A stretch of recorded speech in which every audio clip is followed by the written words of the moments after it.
Hola, ¿qué tal? Hoy vamos a ver en una de las últimas charlas que tenemos sobre Elena en Borges, algunas citas en contextos de Borges muy queridos para él que tienen que ver con el tiempo, la eternidad y la muerte. Entonces, les pido que me acompañen, vamos a compartir estas citas y vamos a ver de qué manera interactúan y se afectan mutuamente los contextos y el personaje de Helena de Troya. Este primer texto es un ensayo de otras inquisiciones. Acuérdense que para Borges todo tema teológico o filosófico puede transformarse en literatura fantástica. Y vamos a ver qué nos dice. Consideremos una vida en cuyo decurso las repeticiones abundan. Repeticiones, esa palabra tan querida para él. La mía, verbigracia, justamente su propia vida también se transforma fantásticamente en una serie, en un decurso, dice, de repeticiones.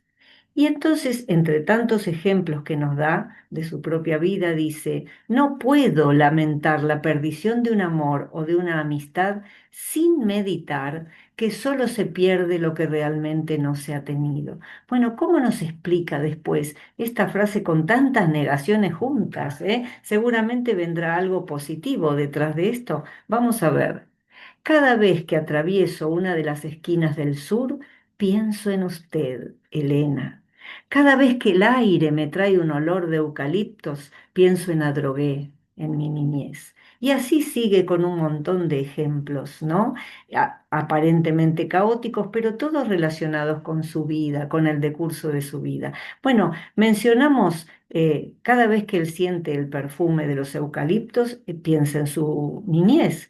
Y bueno, y cada vez que pasa por esas esquinas tan queridas para él, esas esquinas de los barrios del sur, dice, pienso en usted directamente. No hay ningún atributo propio de Elena, sino usted, totalmente usted, Elena.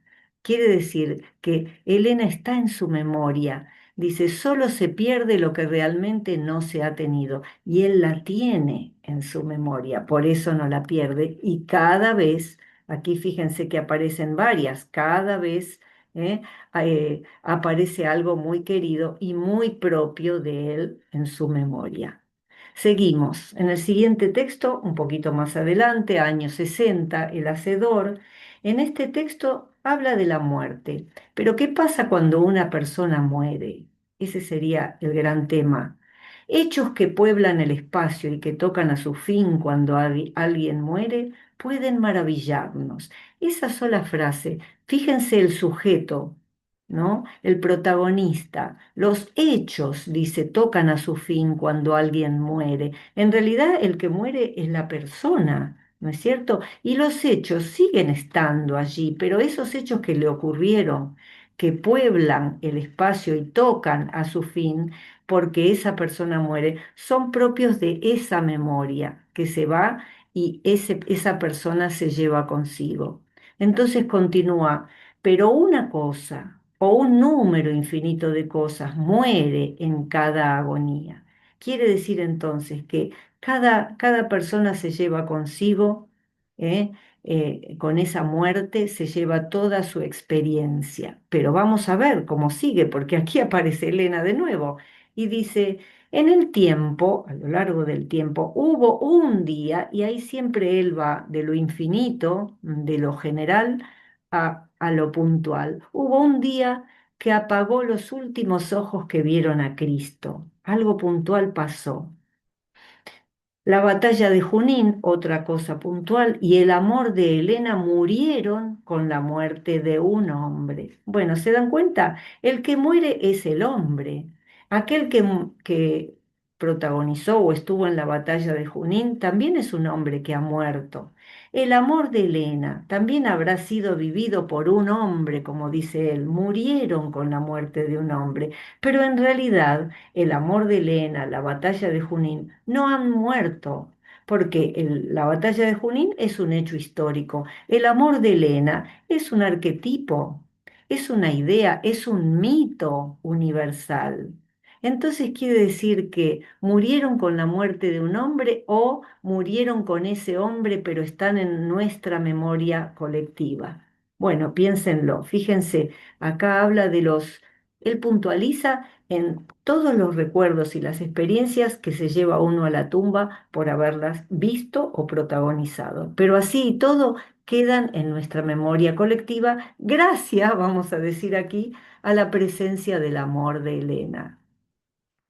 Aquí tenemos otro texto que ya lo habíamos visto, ¿se acuerdan? En referencia al teatro de Marlowe, a su doctor Fausto que inspiró a Goethe. Bueno, habíamos hablado en su momento de Elena como fantasma. ¿Se acuerdan que ella era la versión alternativa de la Elena que no va a la guerra, sino que va un fantasma, un simulacro? Por eso el personaje, también lo habíamos comentado, exclama doctor Fausto, ¿es este el rostro por el cual zarparon 1000 naves y que incendió las torres infinitas de Ilión?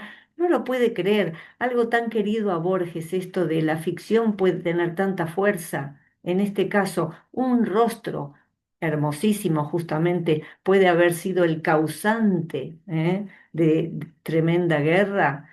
Y entonces termina, esto es lo que quiero rescatar hoy en relación con los temas que estamos tratando. Oh, Elena, le habla a ese fantasma, le habla a esa sombra, hazme inmortal con un beso. Acuérdense que cuando leímos algo de Elena, también vimos que ella tenía para los hombres ciertos atributos de deidad. Ella podía inclusive cegar al poeta y devolverle la vista según cómo hablara de ella.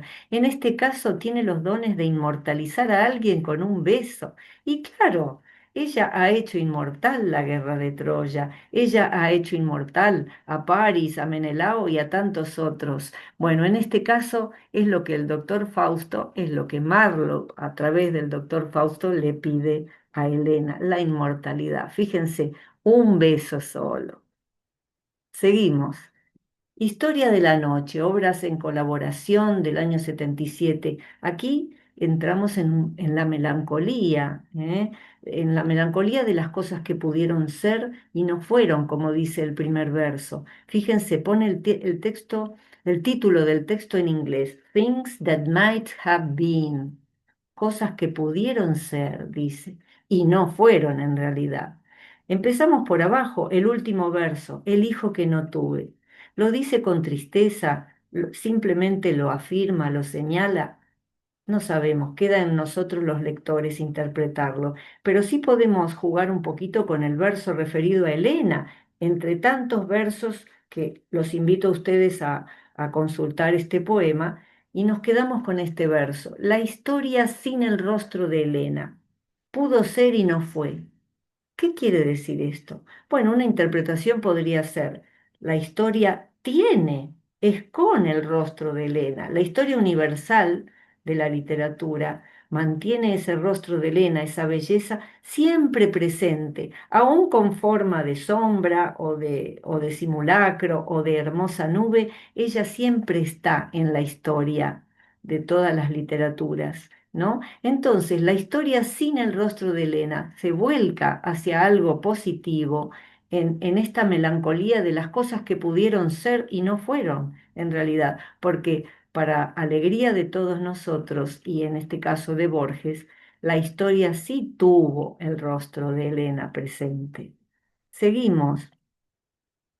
Este también tiene melancolía, este texto, este poema, también de las obras en colaboración, fíjense el año, ya faltaba poco para morir, y aquí él habla de Doomsday, en inglés también, el último día, el día del juicio, y empieza diciendo, será ese día cuando la trompeta resuene, como escribe San Juan el teólogo. Sigue algunos versos, pero luego, eh, vamos a decir, limita este sentido del será en algún momento, pero no solo entonces será, dice, ocurre ese último día, ese día del juicio, ese instante final, ocurre en cada pulsación de tu sangre. O sea, nuestros latidos, cada vez que pulsa nuestra sangre, nosotros estamos en el último día para Borges. Acuérdense,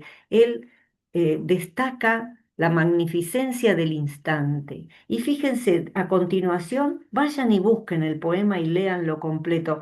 A continuación hace una larga tirada de versos que empiezan cada uno con en cada instante, en cada instante.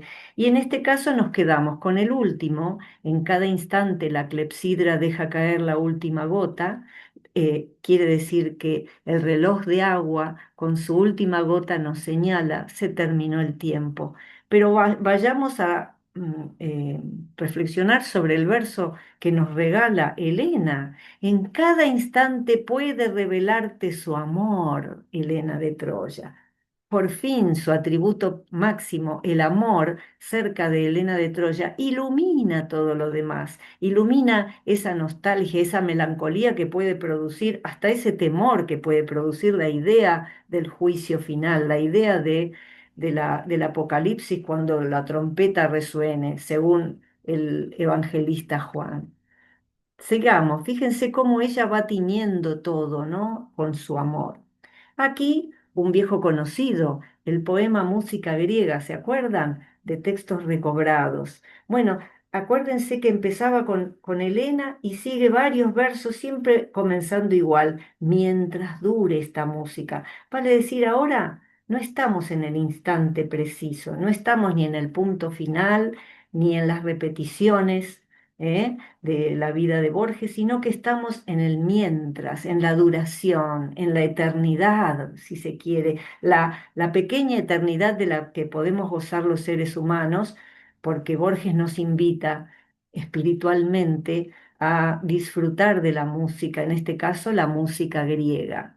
Entonces dice Borges, mientras dure esta música, seremos dignos del amor de Helena de Troya. ¿Se acuerdan? Seremos dignos, seremos merecedores, como después dice en algunos otros versos. Más adelante, en el último verso, dice, mientras dure esta música, mereceremos haber visto algo que ya pasó, pero tenerlo en nuestra memoria, desde una cumbre, la tierra prometida. Fíjense que ya falta un año, un poco más, para que él fallezca. Ya es un hombre grande y él observa, siente esa música como merecedor de haber visto la tierra prometida, como Moisés, qué afortunado que fue Moisés que pudo ver la tierra prometida, aun cuando no la pudo vivir.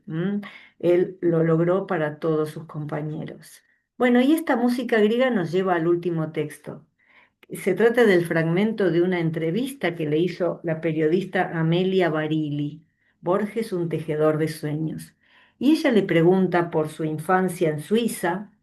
Él le habla de tres amigos que tuvo, infancia, adolescencia, vamos a decir, en Suiza, y uno de sus amigos de allí fue, compañero de estudios, fue Maurice Abramovich, que él recuerda aquí en estas líneas.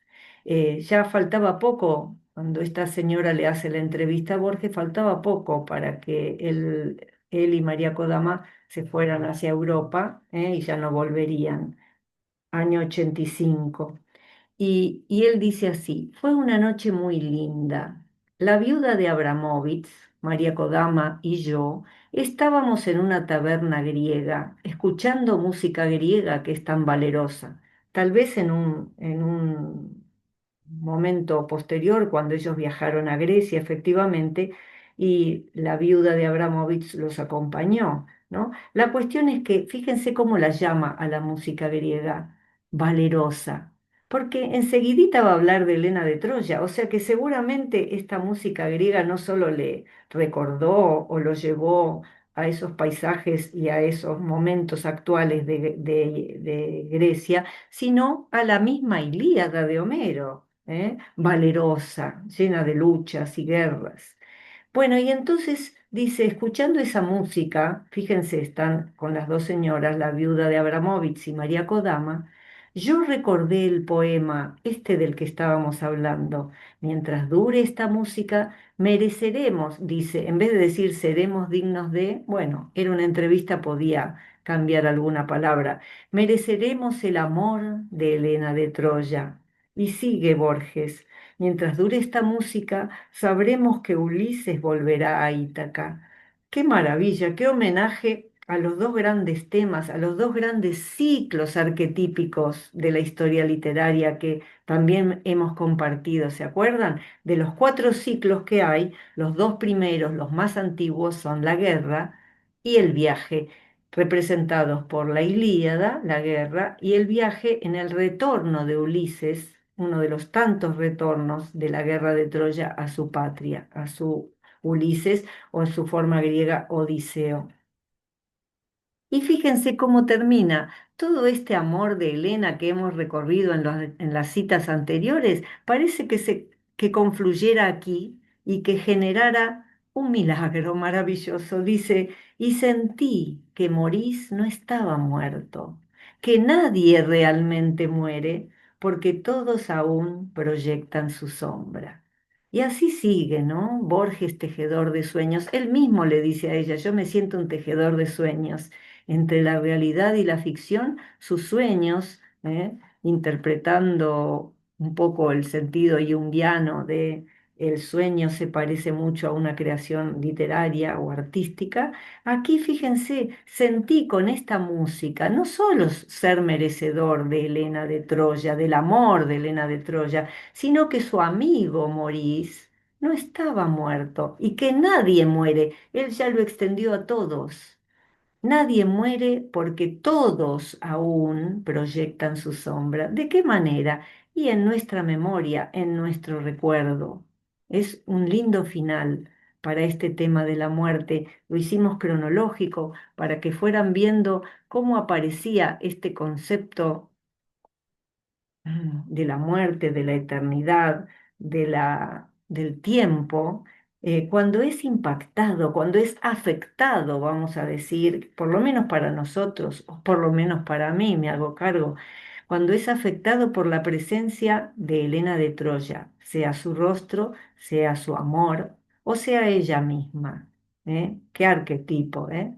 Bueno, ahora sí, nos va a faltar una sola charla que espero les guste muy prontito.